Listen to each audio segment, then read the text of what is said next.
العلی العظیم اعوذ باللہ السمیع العلیم من الشیطان اللعین الرجیم بسم اللہ الرحمن الرحیم الحمد للہ الذی جعلنا من المتمسکین بولایت المرتضویہ والائمۃ المعصومین علیہم الصلاۃ والسلام والحمد للہ الواحد الاحد الفرد الصمد الذی لم یلد ولم یولد ولم یکن له کفوا احد ثم الصلاۃ والسلام وتحیۃ والاکرام علی النبی الامی المکی المدنی الہاشمی القرشی المطلبی سیدنا و نبینا و شفیع ذنوبنا و حبیب قلوبنا مولانا مولا الثقلین وعلى اہل بیتہ الطیبین الطاہرین المعصومین المظلومین المنتجبین المنتخبین الذین اذهب اللہ عنہم الرجس اہل البیت ویطہرہم تطہیرا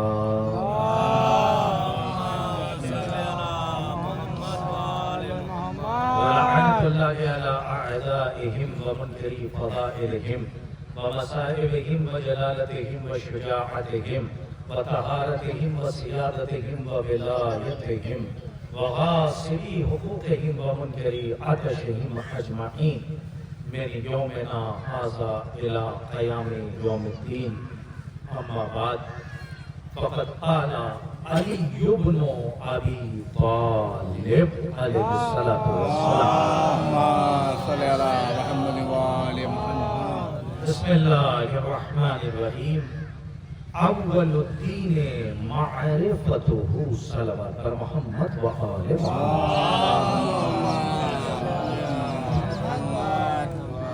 گزارش ہے آپ کی خدمت میں کہ اگر طبیعت پر ناگوار نہ گزرے تو یہ تھوڑا سا جو مجموعہ ہے تھوڑا تھوڑا قریب آ جائے. ابتدائی کلام میں آپ سے گزارش ہے صلوات ارشاد فرما کے بلند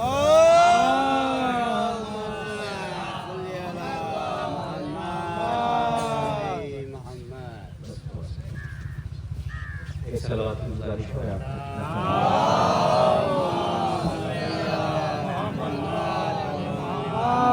توفیق الہی بتائیے سرکار ابا عبداللہ حسین علیہ الصلوۃ والسلام خدائے وحدہ لا شریک کا شکر ادا کیجئے کہ اس نے ایک بار پھر ہماری سانسوں کی ضمانت لے کر ہمیں کشتی نجات پر بیٹھنے کا موقع عطا فرمایا اور اس خدائے وحدہ لا شریک نے جہاں بے کران نعمتیں ہمارے مقدر کی جھولی میں رکھی وہیں اللہ نے آج کے اس لمحے میں ہمیں پھر ایک نعمت عظمہ سے نوازا کہ عالم اصغر میں ہم ولایت اور معرفت کے نور سے اپنے عالم اکبر کو روشن کر سکیں. ورنہ اس پروردگار عالم نے ہمارے پورے وجود کو بغیر مانگے ہی عطا کیا. آنکھیں کسی بازار میں نہیں بکا کرتی, ایک سانس کسی حکیم سے آپ ادھار نہیں لے سکتے, چہرہ کسی مال میں اور اچھی دکان پر نہیں بکا کرتا. نہ آپ نے چہرہ اس سے مانگا, نہ آپ نے آنکھیں اس سے مانگی, نہ آپ نے اس سے اپنا وجود مانگا, لیکن اللہ نے آپ کا پورا وجود آپ کو بغیر مانگے عطا کر کے بس اتنا کہا, بس اس نعمت پر شکر ادا کر دو تو ہم اضافہ کر دیں گے. اب آپ مجھے بتائیے کہ اس پالنہار نے, اس پروردگار عالم نے اپنے بندوں سے کوئی مطالبہ ہی نہیں کیا. مطالبہ صرف اتنا سا ہے کہ ہم نے تمہیں ہدایت کا راستہ بھی دیا, ہم نے تمہیں نعمتیں بھی عطا کی, بس تمہارا کام یہ ہے کہ تم نعمت پر 2 گرام کی زبان ہلا کر اس کا شکریہ ادا کر دو تو یہ سمجھ لینا کہ تم نے اس کی اطاعت کا حق ادا کر دیا. یعنی جس نے شکر ادا کیا اس نے اطاعت کا حق ادا کیا, اور جس نے شکر ادا کر دیا اس کی نعمتوں میں اضافہ ہو گیا. اور اگر تم نے کفرانی نعمت کیا تو جو تم کو دی ہے وہ بھی ہم تم سے لے لیں گے. شاید کہ یہ جملہ کافی ہوگا. تبلیغی مجالس ہے اور تبلیغ کا تعلق ہی ولایت علی سے ہے. تو یہ پہلا جملہ ہے ساکنان بزم معرفت کے لیے چادر تطہیر کے سائے میں. آپ اسے قبول فرمائیے گا. اللہ نے کہا اور وعدہ کیا کہ تمہارا کام صرف اتنا سا ہے کہ جو نعمتیں تمہیں دی ہیں اس کا شکر ادا کر دو, ہم نعمتوں میں اضافہ کر دیں گے. اور اگر تم نے نعمتوں پر کفران نعمت کیا تو جو تم کو دی ہیں وہ بھی تم سے لے لیں گے. یہی وجہ تھی شاید کہ جنہوں نے نعمتیں عظما کا انکار کیا, اللہ نے جو نعمتیں عظما دی تھی وہ بھی واپس لے لی. لیکن 1400 سال پہلے جنہوں نے نعمتیں عظما کا اقرار کیا تو اللہ نے کہا ہم نے نعمتوں میں اضافہ کر دیا تھا. وہ کیسے؟ کہ علی کے بعد حسن, حسن کے بعد حسین, حسین کے بعد سجاد, اور ایسا اضافہ کیا ہے کہ یوم معلوم تک ایک نعمت کے طور پہ عظیم نعمت پر خیر میں رہے. صلوات پڑھیں محمد و آل محمد. یہ نعمت جو اللہ نے آپ کو دی.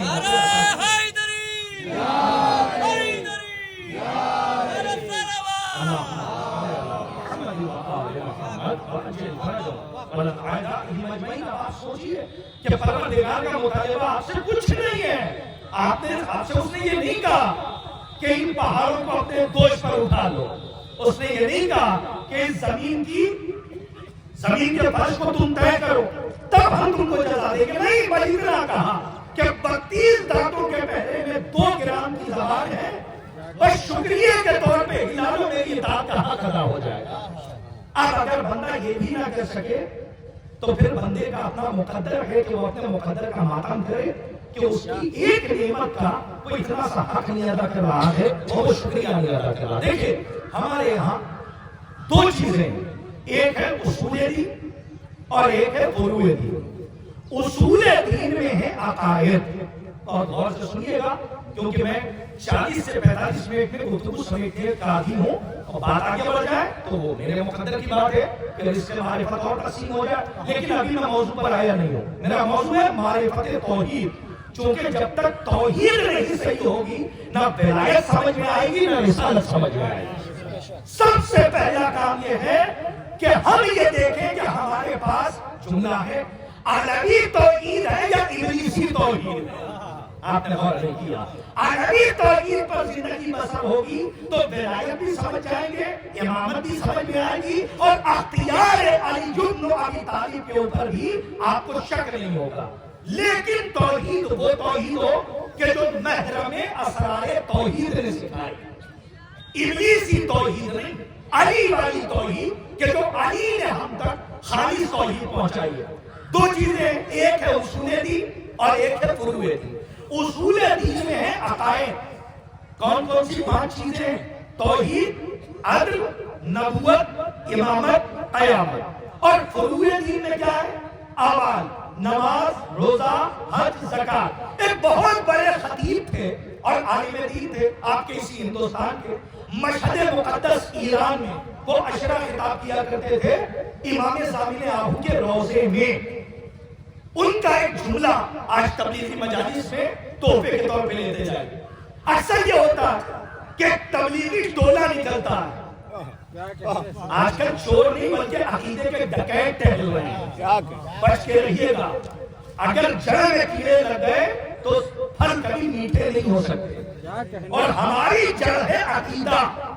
جب تک عقیدہ صحیح رہے گا, اگر ایک سجدہ در حسین پہ ہو جائے تو وہ حر کی طرح علیہ السلام بنا دے گا. لیکن اگر عقیدے میں ہی کیڑے لگ جائیں اور انبار لگا ہو اس کے سجدے کا تو پھر وہی حال ہوگا کہ جو ابلیس کا ہوا. نہیں میرا جملہ ظاہر سماعت رکھیے گا. دونوں مثالیں ہیں. اللہ نے نمونہ عمل کے طور پہ, دیووں کے طور پر دونوں چیزیں رکھی ہیں. ایک کے پاس بے قرار عمل اور ایک کے پاس عمل کا کوئی بھی ایک شوشہ نہیں تھا.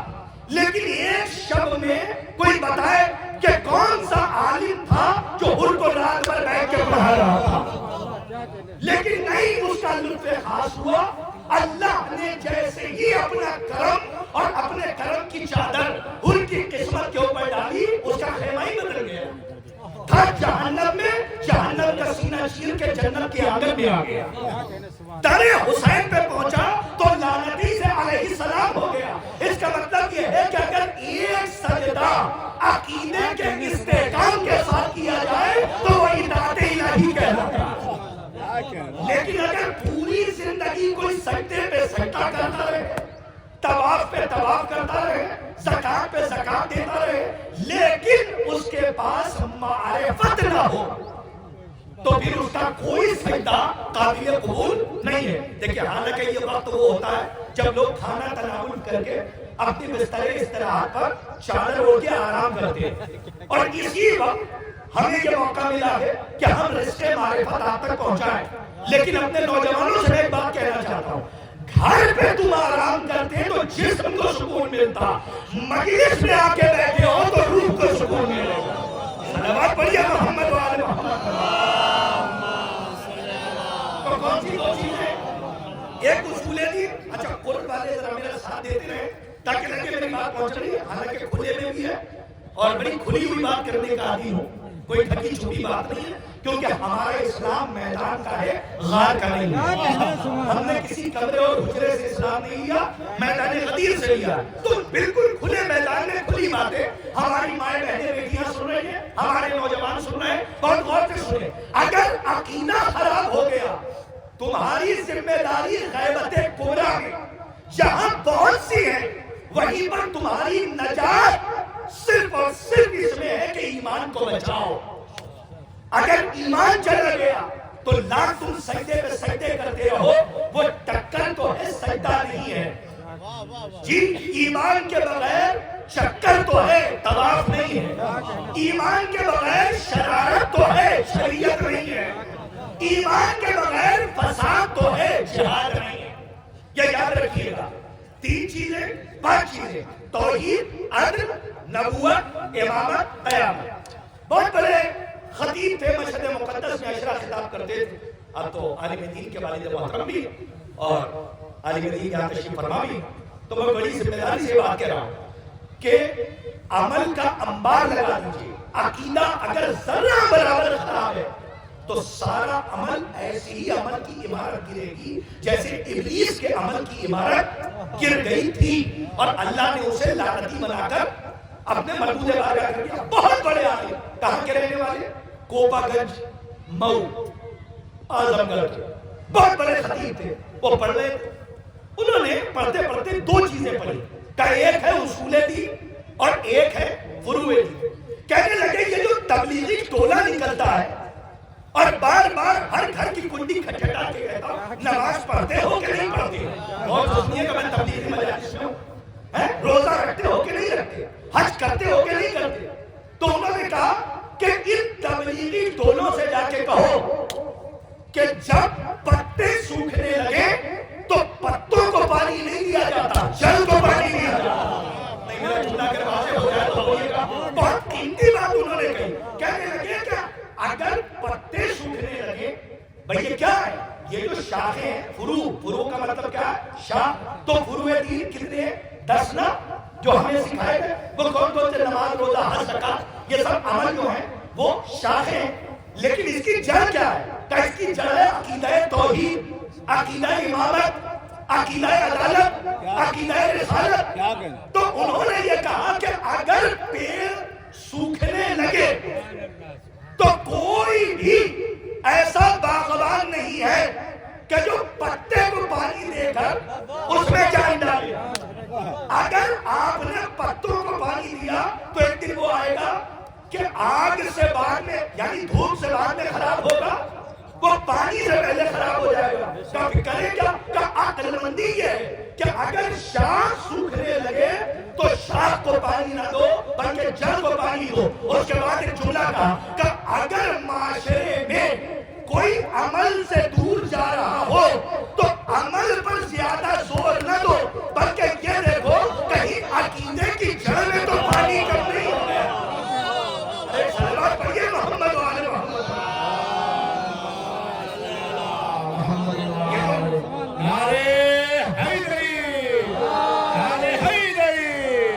بابا سے بلند خاندان زہرا پہ صلوات. زندگی میں عمل صالح، یہ صالح عمل کب ہوگا؟ یہ صالح عمل اس وقت ہوگا جب آپ کی جڑ مضبوط ہوگی۔ تو میں اپنے نوجوانوں کو پریزنٹ ٹائم میں، اب 2025 آ گیا، میں اپنے نوجوانوں سے ہاتھ جوڑ کے کہتا ہوں کہ ہمارے اور آپ کے پہلے امام فلک جناب ابو تراب مولا حدیث جناب امیر، میرے مولا نے نہج البلاغہ میں 1400 سال پہلے اسی کی طرف اشارہ کیا کہ جسے سید رضی نے نہج البلاغہ میں پہلے نمبر پر جمع کیا، اور یہ خطبے کا درمیانی جز ہے جس میں ہمارا مولا فرما رہا ہے اول الدین معرفتہ، جس کی تلاوت ہم نے کی۔ اور یہ ٹکڑا نہیں ہے بلکہ یہ فلسفی آف اسلام ہے کہ جو علی سمجھا رہے ہیں۔ اس لیے کہ اب چونکہ آپ گاؤں کے رہنے والے ہیں تو گاؤں کے رہنے والے ہم بھی، یہ الگ بات ہے کہ بعد میں ہجرت کر کے ہم شہر چلے گئے یا آپ چلے گئے، تو اب گاؤں کی زبان میں ایک بات بتاؤں، خدا کا شکر ادا کیا کرو، خدا کا شکر ادا کیا کرو کہ تم ان میں سے نہیں ہو کہ کوئی تمہاری عبادت ایسی ہو رہی ہے کہ 100 دن تک نہ ہو نہ پہنچے ہی نہیں، جو میں کہہ رہا ہوں، کوئی عبادت تمہاری ایسی ہو رہی ہے کہ تم کیچڑ میں ہی پڑے رہو، گندگی میں پڑے رہو۔ خدا کا شکر ادا کیا کرو، جب کبھی ایسے منظر سامنے آئے تو سجدے میں گر جایا کرو، پروردگار تیرا لاکھ لاکھ شکر ہے کہ ہمیں علی جیسا امام ملا، ہمیں 12 رہبر ملے، اور ایسے رہبر کہ جنہوں نے ہمیں پاکیزگی اور طہارت کا درس دیا ہے۔ تو میں یہ بات اس لیے کہہ رہا ہوں نوجوانوں سے کہ نوجوانوں یاد رکھنا، علی نے 1400 سال پہلے کہا تھا، اور یہ بات گاؤں کی زبان میں کہہ رہا ہوں کہ خدا کا شکر ہے کہ ہمارا تعلق بجھی ہوئی موم بتیوں سے نہیں رہا۔ اہل زبان کے لیے جملہ تھا، اگر پہنچ جائے تو دعا دیجیے گا، میں قرآن کا کہہ رہا ہوں، ہمارا تعلق بجھی ہوئی موم بتیوں سے نہیں ہے، ہمارا تعلق ان سے ہے کہ جن کے لیے قرآن نے کہا وَالشَّمْسِ وَضُحَاهَا وَالْقَمَرِ إِذَا تَلَاهَا، یعنی سورج کی قسم، چاند کی قسم، سورج سے مراد نبی اور چاند سے مراد ہمارا اور آپ کا امام۔ تو اب اسی امام نے نہج البلاغہ میں فرمایا اول الدین معرفتہ، صرف دین کو جان لینا کافی نہیں ہے۔ کیا کہنے، سبحان اللہ، سبحان اللہ۔ دیکھیں یہی بات میں کہہ رہا ہوں، وہ لوگ کہ جو کہتے ہیں بھئی خدا کو ہم بھی تو مانتے ہیں، سنیے میں جملہ جو کہہ رہا ہوں یہ میرے مولا کی حدیث ہے، یہ کرداس کربلائی کا جملہ نہیں ہے، یہ میرے مولا کی حدیث ہے۔ جو لوگ کہتے ہیں ہم بھی تو خدا کو مانتے ہیں، نہیں میرے سرکار، مانتا تو شیطان بھی تھا خدا۔ کیا کہنے، سبحان اللہ۔ دیکھیں مولا کی حدیث سنیے اور یہاں سے حدیث کا مفہوم لے جائے، کیا جملہ، میرے مولا کی نالین پہ کروڑوں نسلیں قربان، امام کا کلام، کلام کا ایمان ہوتا۔ امام نے فرمایا کہ خدا، بڑی بات کہنے جا رہا ہوں، خدا کو ماننا کافی نہیں ہے بلکہ اسے ویسے مانو کہ جیسا وہ چاہتا۔ کاش کہ میری بات ہو جائے، مثال کے طور پہ میں آپ کو مانتا ہوں تو ضروری نہیں ہے کہ میں آپ کو مانتا ہوں، یہ کمال نہیں ہے۔ کمال یہ ہے، عاشق نگر ہے نا، تو چلیے جب عاشق نگر ہے تو میں تھوڑی سی عشق کی بات کرتا ہوں جو عشق علی آپ کے دل میں ہے۔ عاشق نگر ہے نا، اب سنیے، عاشق اور معشوق دو ہی ہے نا، ایک ہے مفعول جس سے عشق کیا جائے وہ معشوق کہلاتا ہے، ایک ہے عاشق جو معشوق سے عشق کرے۔ تو عاشق اور معشوق کے عشق کا تقاضا یہ ہے، یہ نہیں ہے کہ عاشق جو چاہے وہ معشوق کرے، نہیں، عاشق اور معشوق کا تقاضا یہ ہے کہ چاہنے والا، بڑی بات کہہ رہا ہوں، چاہنے والا جسے چاہتا ہے تو پھر وہ یہ بھی چاہے کہ جسے میں چاہتا ہوں وہ کیا چاہتا ہے۔ آج کی میری بات واضح ہو جائے، صلوات میں محمد و آل محمد، محمد و آل محمد۔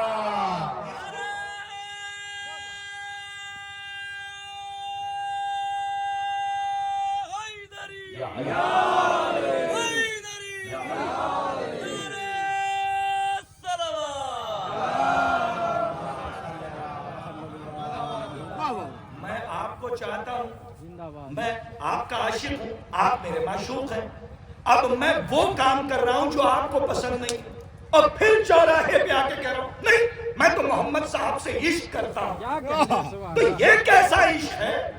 عشق تو اس کمال پہ ہونا چاہیے کہ تم جس سے عشق کرتے ہو تو یہ چاہو کہ تمہارا معشوق تم سے کیا چاہتا ہے. بے شک کیا کہنے اب بتاؤں، اسے محبت نہیں کہتے، اسے مودت کہتے ہیں. کیا کہنے سبحان اللہ. کہ چاہنے والا جسے چاہے تو پھر وہ یہ بھی چاہے کہ جسے میں چاہتا ہوں وہ کیا چاہتا ہے.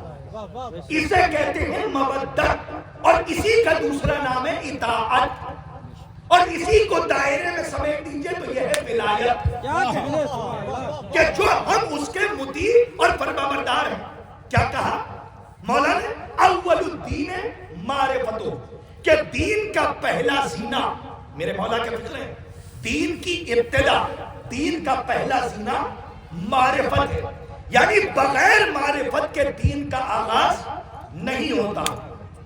جس بشر کے سینے میں دولت عرفان نہیں پائی جاتی، اگر اللہ اسے عمر نوح بھی عطا کر دے، میرا مولا سمجھا رہا، اور وہ خانہ کعبہ میں سجدہ کرتے کرتے مر بھی جائے تو بغیر معرفت اس کی عبادت ابلیس کی عبادت سے ہٹ کے اور کچھ نہیں.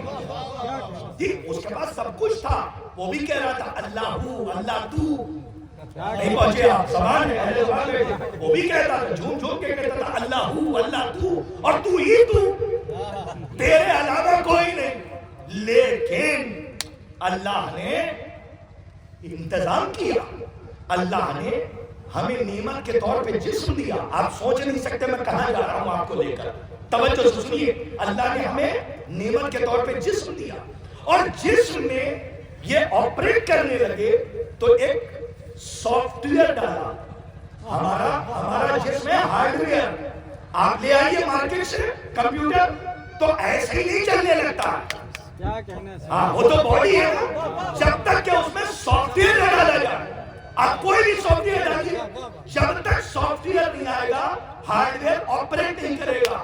تو ہارڈ ویئر کے یعنی حرکت کے لیے اس میں سافٹ ویئر کا ہونا ضروری ہے. تو یہ پوری باڈی ہے ہارڈ ویئر، اور ہمارے اندر جو حرکت ہے وہ ہے روح کے سافٹ ویئر کی وجہ سے. یعنی اللہ نے جو روح کو سافٹ ویئر ڈالا تو ہم اپڈیٹ ہوئے. اب کوئی تو ہو جو ہینڈل کرنے والا ہو، راستہ دکھانے والا ہو. تو اللہ نے روح اور جسم دے کر ایک ایسی نعمت رکھی کہ جسے کہتے ہیں نفس. سلامت رہیے. کیا ہے؟ نفس. میں یہاں کیوں لے کر آیا؟ کیونکہ مجھے موضوع واضح کرنا ہے کہ ابلیس بھی عبادت کر رہا تھا، لیکن سجدے کرنے کے بعد بھی اللہ نے اسے لعنت کا طور پہنا دیا. اب کوئی سجدوں کی دہائی دے کے جنت میں نہ جائے. کیا کہنے سلامت رہیے. اگر صرف سجدے ہی جنت میں لے جاتے تو ابلیس کبھی لعنتی نہ ہوتا، اور 73 کے 73 فرقے جنت میں جاتے.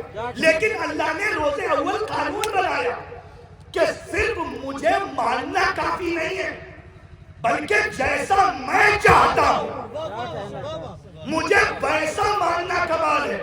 تو کیا کیا؟ کا جسم دیا، روح دی، اور اس میں رکھا نفس.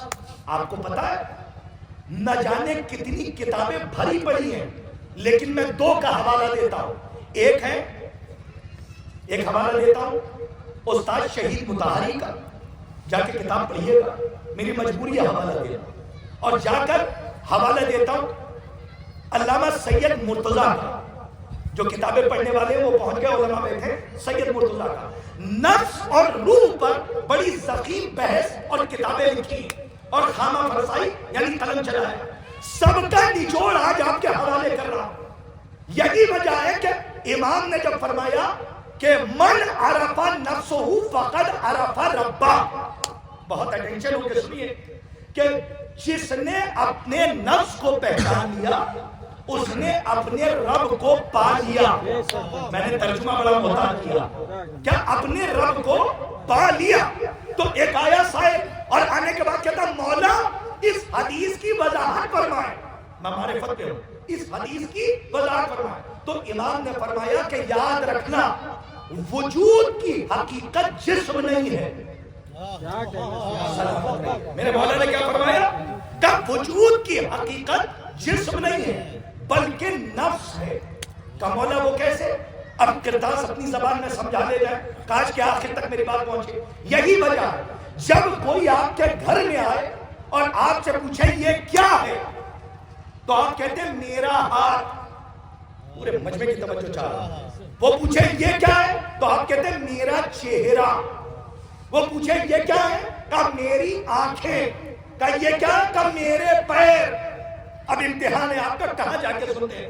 میرا سوال ہے جب یہ سب کچھ آپ کا ہے تو آپ کہاں ہیں؟ سلامت رہیے مولا آپ کو شاید وہاں رکھے. کیا قبول فرما رہے ہیں؟ سلامت کاش کہ میری بات واضح ہو کہ جب یہ سب کچھ ہاتھ پیر منہ یہ سب کچھ آپ کہہ رہے ہیں یہ میرا چہرہ، میری آنکھیں، یہ میرا صافہ، یہ میری شال، یہ میں نہیں ہوں لیکن یہ سب کچھ میرا ہے. تو امام سے پوچھا کہ مولا تو پھر کہا تمہارا وجود تمہارا نفس ہے اور اللہ نے اس نفس کو ایک لباس عطا کیا جسے کہتے ہیں جسم. دیکھیں سارے علی والے بیٹھے میں کہاں لے آیا. جسے کہتے ہیں جسم ایک ڈیفینیشن کر جاؤ. اگر 10 تک پہنچ گئی عاشق نگر کے عشق کی قسم کھا کے کہہ رہا ہوں اور یہاں کے محبت کرنے والوں کی قسم کھا کے کہہ رہا ہوں میرا دل بہت شاد ہو جائے گا کہ میرے آنے کا مقصد حل ہو گیا. اور دیکھیں ممبر اول فول کے لیے نہیں ہے، علی کے قول کے لیے ہے. میں چاہتا تو جملوں سے ہی آپ کو بیدار کرتا ہوں. مجھے کچھ میسیجز اور کچھ پیغامات آپ تک پہنچانے. اللہ نے جسم دیا اور جسم کے اندر کیا ہے کرو. اور اللہ نے نفس کو کیا عطا کیا کہ ایک لباس اور اس لباس کے پیچھے رکھا نفس کو. اور آپ کے وجود کی حقیقت ہے آپ کا نفس. میں نے کہا 10 بولے تو میرا مقصد ہے یہی وجہ کہ جب اس لباس کے پیچھے نفس کافر ہوتا ہے اور کوئی زبردستی زبان سے ایمان کا اظہار کرتا ہے تو قرآن اس منزل میں اس شخص کو منافق کہتا ہے. نہیں میں پہنچانے میں کامیاب نہ ہو گیا. چلیے 10 تک میری بات پہنچی. چلیے غدیر کے میدان میں جب 1.25 لاکھ کو بٹھایا، علی کو اٹھایا، خود کو چھپایا، علی کو دکھایا، اعلان ولایت سنایا اور فرمایا اللہ ہو مولایا، اللہ ہمارا مولا، میں تمہارا مولا، جس کا میں مولا اس کا یہ علی مولا. تو اس میں بہت سے ایسے تھے کہ جو اس اعلان سے خوش نہیں تھے لیکن زبردستی انہوں نے کہا بخن. میرے سرکار اندر نفس تھا کافر لیکن ان کی مجبوری تھی کہ وہ ایمان کا اظہار کرے ورنہ بھرے میدان میں پہچان لیے جاتے. اب بھی نہیں پہنچے آپ. ارے شیطان بھی ایسا ہی تھا. ارے صفحے ملکوتیت میں بیٹھ کر اپنے اندر کے کافر کو توجہ چاہتا ہوں چھپا رہا تھا، سجدہ کر رہا تھا، کافر چھپا تھا.